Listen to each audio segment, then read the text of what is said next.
Hello and welcome to Unlocked, an interview series proudly brought to you by Harness Projects, a new learning experience designed for the future of work. I'm Michael O'Brien, and along with my co-founder, Chris Ventura, we're excited to bring you this series of conversations with industry leaders, entrepreneurs, futurists, and creative minds, exploring and unlocking the potential for individuals and businesses to flourish in a disrupted world. Today we are speaking with my good friend, a real inspiration for many, and a great supporter of Harness Projects, Karen Lawson.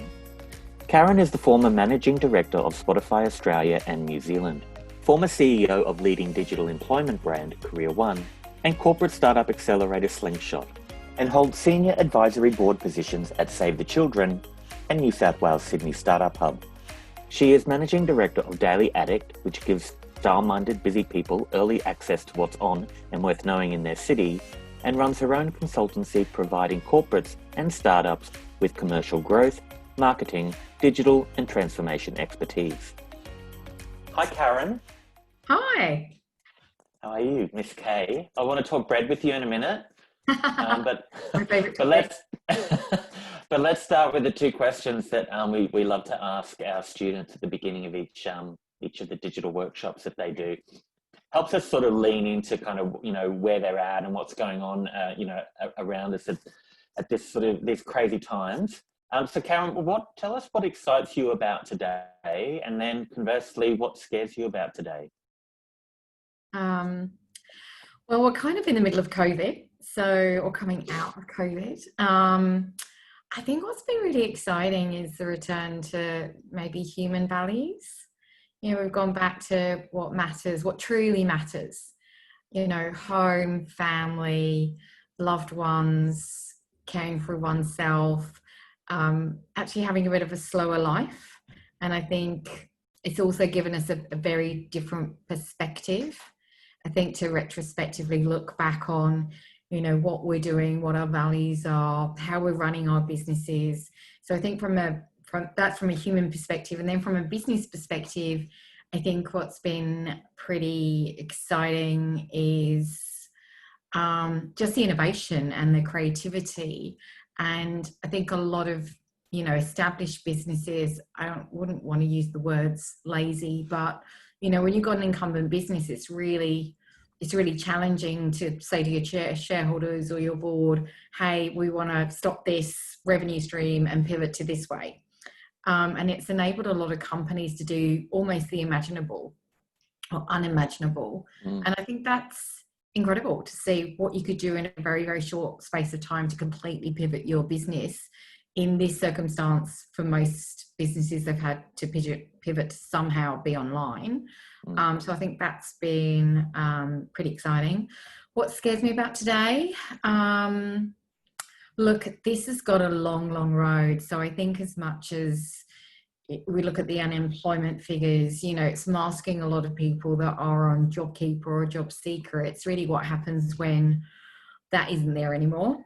And I think that is truly scary. I think, companies are probably still thinking quite short term around, we get out of this and everyone comes back to normal. And it's going to take a long time to do that. And, this has affected so many industries so significantly that, the impact on the economy, customer flows, supply chains, travel, tourism, hospitality. If you haven't managed your cash flows really, really well, I think this is not going to hit. If it hasn't hit you now, what you really need to be worried about is in a year's time. So do you have the cash flow? Do you have the customers? Have you got the right commercial model to see you through a year or a year and a half? Because, whether it's VC communities, angel investors, other sources of funding, that's going to be a lot harder further down the road, because this is a really long story that is not going to get recovered in 6 months or 9 months or 12 months or 18 months. And I don't think people are really prepared for how long the impacts are going to last. Does it remind you of anything that you've gone through in the past?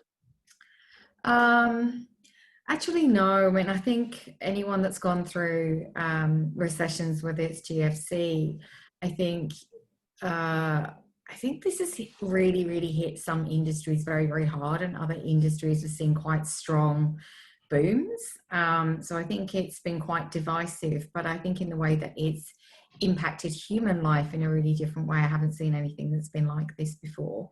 But I think the lessons of, running a really smart business, always thinking about where your money's coming from. Are you really delighting your customers? Are you always innovating? Are you always disrupting yourself?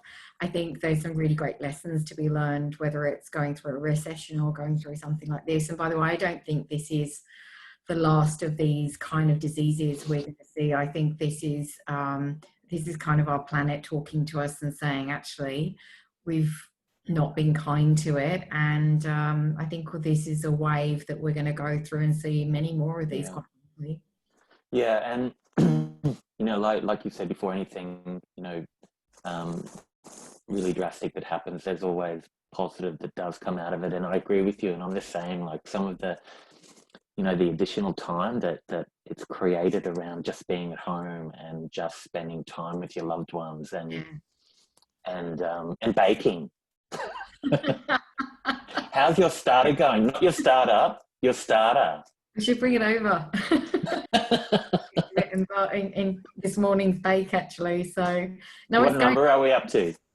So I've got 2 starters. So one is called Madonna, because they all have to be named after female names. Right. And then the other one's called Carmen, because I got it from the executive chef of the Opera House. So I've got 2 that I'm caring for. So they're my sourdough pets. And you're spending lots of quality time with them? I am, yeah. Feed them every day. Yeah. All right, let's get say again. It's a very good relationship. Yeah. It's one that needs nurturing for sure, like all do. The bread is being disguised by the flowers, actually. So today's bake, ta-da! There you go. So, look, just getting back to that point you were saying about, this sort of, some businesses are thriving, some are, being devastated. Yeah. When you look at anyone who's running a business, from home, or they're running a retail or a hospitality outlet, what is your sense of the kind of fundamental changes that are occurring right now?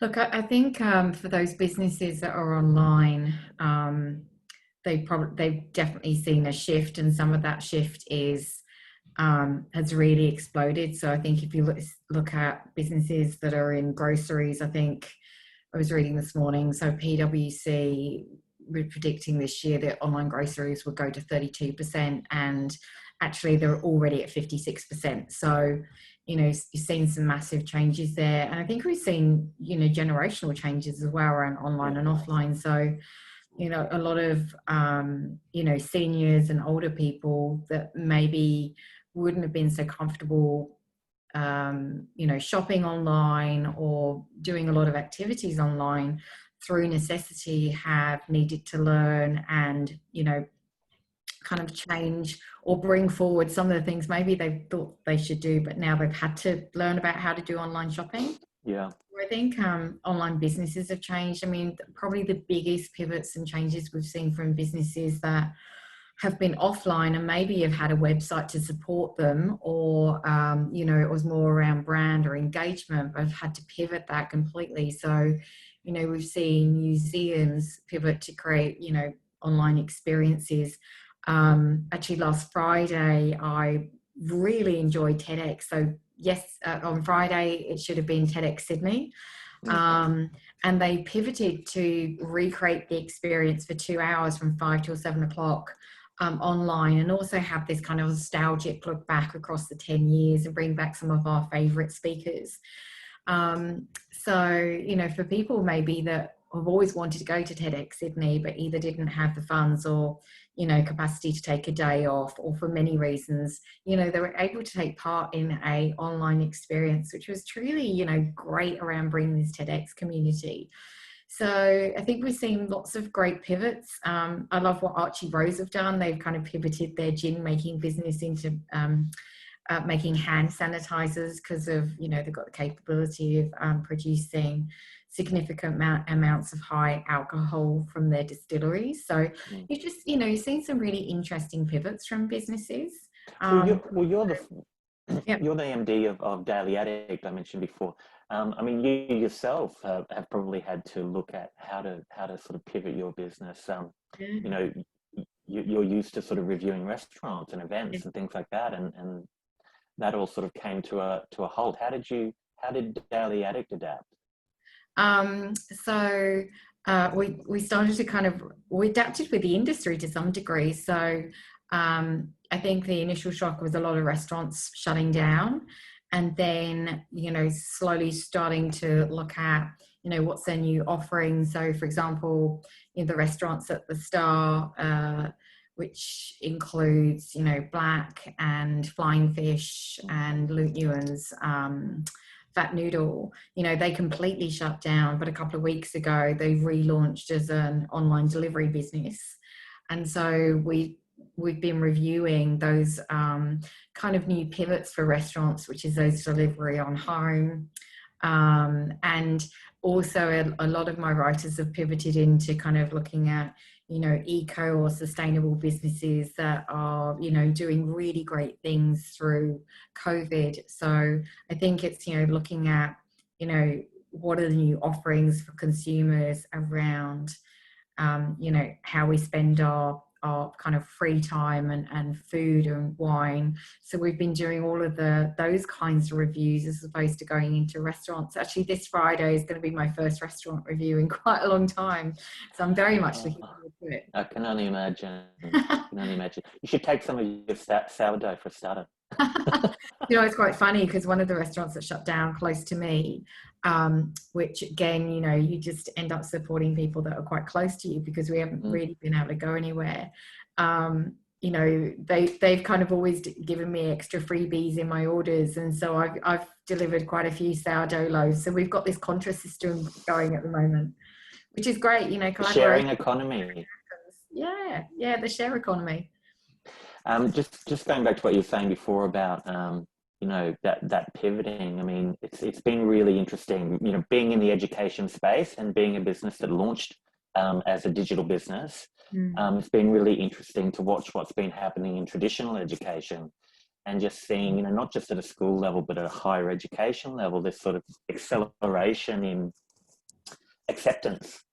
And sort of understanding that digital tools like the one we're on right now can be really engaging. They don't have to be this sort of, it sort of is debunking the myth around what learning in a digital space was. And some of those changes are now going to be permanent. Yeah, I think, if we look back to the times when we were children, it's just that scary thought of jumping into a pool when we couldn't swim. But if you suddenly find yourself in water, you just have to do it. And I think that's what has really happened, is that, whether you're online or offline education, you had to move to this new way of doing things. And even my next door neighbours actually are teachers. And it's been fascinating to kind of see how, they've been forced to put all of their curriculum online, and they've never done that before. And actually they've had to change different systems because they weren't really prepared for this.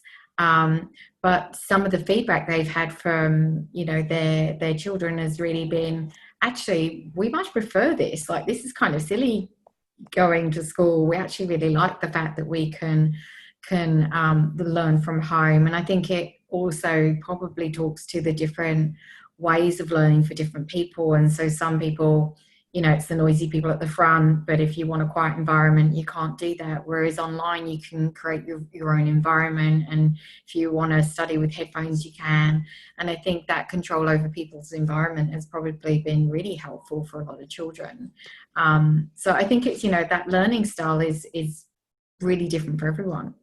It is. And also, learning in a physical space used to be the way that set you for working in a physical space. Yeah, true. And so if people are going to be increasingly working in a remote environment or 3 days a week from home or whatever the scenario, actually learning in a digital environment is probably going to set you up best for that.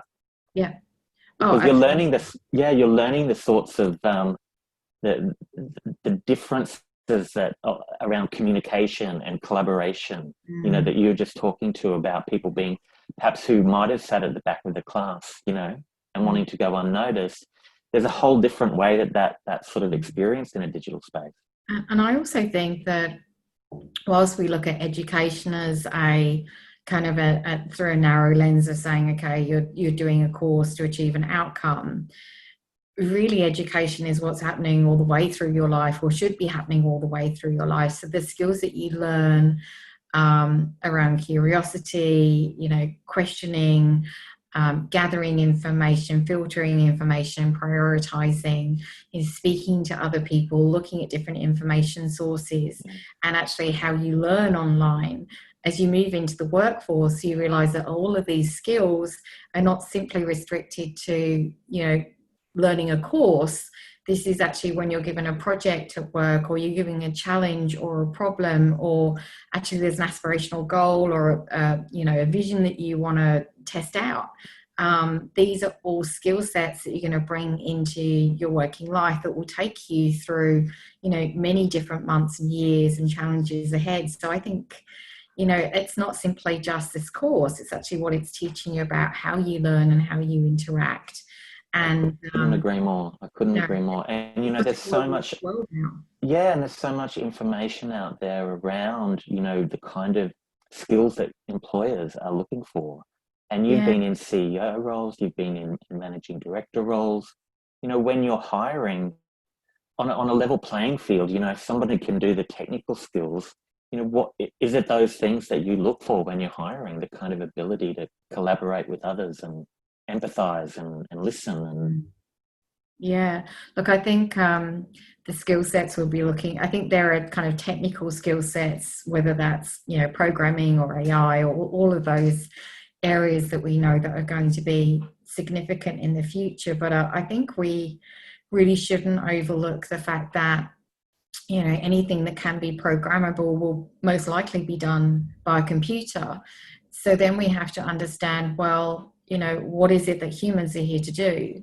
And I think that's where potentially all of these softer skills, so empathy, team building, creativity, questioning, collaboration, that, it's almost the artistry of what it is to be human, which can't be programmed, which will almost become the most relevant things to how important you will be to the business. And I also think that along with the growth of technology, having really strong moral compass around what is right and what's wrong, and understanding ethics is also what we bring to the workplace. What we bring in terms of how we're building and growing businesses is also how do we bring humanity forward in the very best way, in a way that maybe AI will be programmed and take its leads from what we believe is the right thing to do. And that doesn't matter whether you're selling coffee or selling oil, or you're looking at sustainable practices. So I think those are also the really important skill sets around just this curiosity of learning and humbleness and keep on growing, which is going to be really important in the workplace. And this is where we're really strong believers that education across the board really has to step up. Doesn't matter what field you're in. If you aren't learning in a way that's helping you to develop those skills, I think that you're unfortunately being set up to fail. And anyway, it's great to hear that you in those kind of senior roles that you've got. It's great for people out there to understand that these are the kind of attributes that really need to be developed and demonstrated. And you can't really demonstrate that unless you can show a real project experience that you've had or project that you've worked on. I mean, those are the things that add colour to who you are. So, let's face it, if you're going to go for another job, you're going to probably go up against people with similar skill sets. So what are the things that make you different? It's most likely going to be the experiences that you had, how you've approached a problem or a challenge.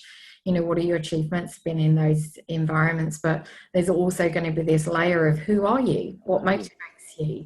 What do you understand about the broader context of the problem that we're trying to solve here? Yeah, exactly. Absolutely agree.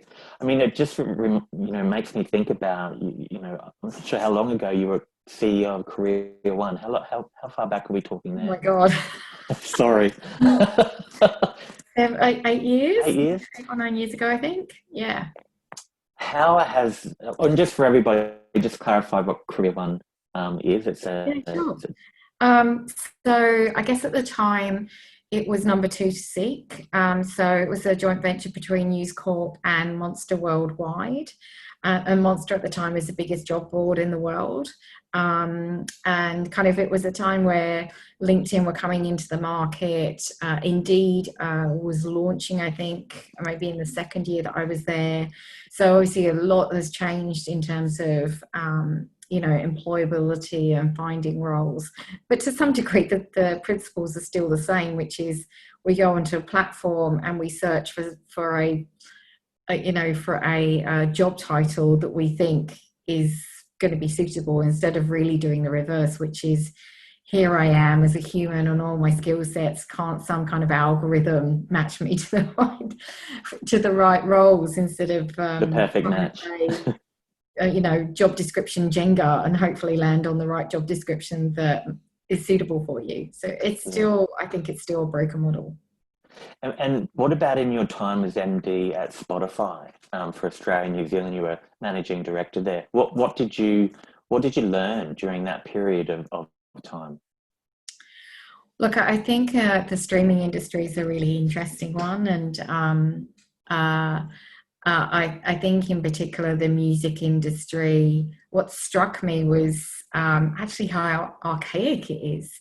And most industries I've been into, there have been really significant disruptions. And whilst there's been disruptions in how we consume music, actually the power plays and the way that money is passed from, different ownership structures. So from the people that are creating the music to the people that write the music, are singing in the music, who owns the rights, who's that's passed to. These power plays haven't changed for decades, and that's incredible. So I think one of the things I was just staggered by was the complexity of how many different middlemen there are, and how very little funds actually gets to the original owners of the music. So I think the lack of disruption actually for me was quite interesting. But also if you look at the Spotify model, 70% of all of its profits go to record labels. And so, it's an IPO, it's a listed business. And that's not necessarily the most attractive thing to shareholders. So I think what was really exciting about its pivot was that if it was really to grow as a business, it needed to find a new monetization model that meant 70% of its profits weren't going out through the door. And so the kind of pivot to into podcasting, I think, was really exciting and a really, really smart move. So, your enemy is not Apple, and it's, not really it's radio, and that's who you're going after. Or your enemy is sleep. Because you want people to be using Spotify for more hours in the day. So lots of learnings, that it looks like a really new business on the outside, but actually intrinsically the commercial models are still have not really been disrupted. It sort of leads me into the final question that I have for you. Harness Projects is part of the Digital High Street initiative with Bright and Lendlease, and it's really about helping to educate and inform and support people in the Darling Quarter precinct as a model, whether that's a residential tenant, whether that's a hospitality or retail tenant, workplace even, all of which have been, all of whom have been really affected. I'm sort of speaking to, I guess, this sort of something you mentioned before about who are you? And I feel like one thing with all of your experience and all those senior roles that you've had is a little bit about you. Like, what is your what's been the approach that you've taken to your career? It's had ups and downs. It's had highs and lows, like any any, and good to know that we're there for each other when those things happen. Yeah. But you know, what's been your approach to your career? Look, I think everyone approaches their career in a really different way. I've never really planned anything out. I think my advice often to people in building their careers is, do what makes you happy, because it's very likely that what makes you happy you're really good at. And so I've pretty much followed that philosophy, and the things that make me happy have led to really unusual doors being opened to me, and I haven't been afraid to go into different industries, to jump from corporate world to startup world or VC world, or back in again to corporate world and global. I think it shows versatility, but again, I think it shows that hunger for, for always learning, for always developing, for always wanting to be challenged. And I think, headhunters will often, look for somebody who's got, if it's, we're hiring for a SaaS role, want someone that's worked in IBM, and then they've maybe worked in AWS, and maybe they worked in Microsoft, and my career just hasn't looked like that. But I also think in those leadership positions, that's what's made me more successful, because I've had all this experience from lots of different industries in lots of different stages of growth of businesses. And so when I'm in a leadership position, I don't look at it through a single lens. I can bring all of these different experiences. So for me, one of those key elements is, how do I scale? So if I've had 20 plus years across all of these industries, I want to be in a role where I can really bring that, and that really adds something to that business. That's the reason or justifies why I'm there. Yeah. So I think for me, it's always been about challenging myself, opening doors that look really unusual, and not going through the same door 2 or 3 or 4 times because I get bored. And learning is, some people love that. Yeah, and learning, you said, that is key. I mean, learning is keeping informed. It's making sure that you have what it takes to actually, fit into these roles and bring perspective, and grow with them. Yeah. And I think that, point of difference, sometimes it's challenging, because if you're applying for a role in an industry you've not been in before, sometimes it is challenging because people kind of want that carbon copy of what they've seen before. But I do think if you get the opportunity to move into that role, you're going to bring so much more experience when you're a room of, and I noticed that with Spotify, is that everyone had been in the music industry, pretty much everyone's there has been in the music industry and been in the music industry for a really long time. And, whether it's boards or leadership teams, one things we know that lead to great decisions is diversity.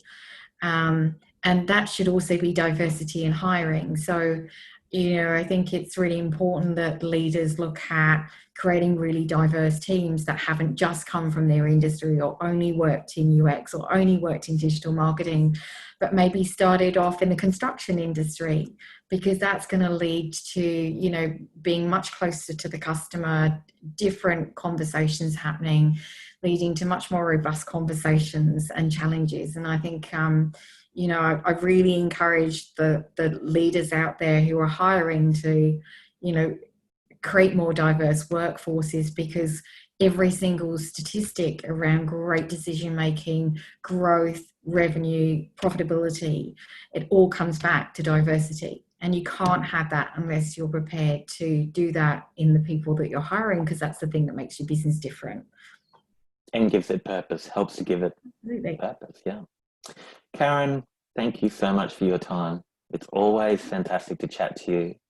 And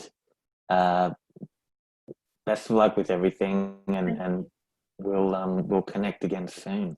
We will. Over some sourdough. Yes. I'll cut you a slice right now. Thanks, Karen. Great to chat to you. Bye. All the best. Bye. Thank you for watching Unlocked by Harness Projects. For more information on how our real company projects help you learn the skills required for the future of work, head over to harnessprojects.com.au and follow us on Facebook. If you want to find out more about partnering on a Harness project, email us at info@harnessprojects.com.au.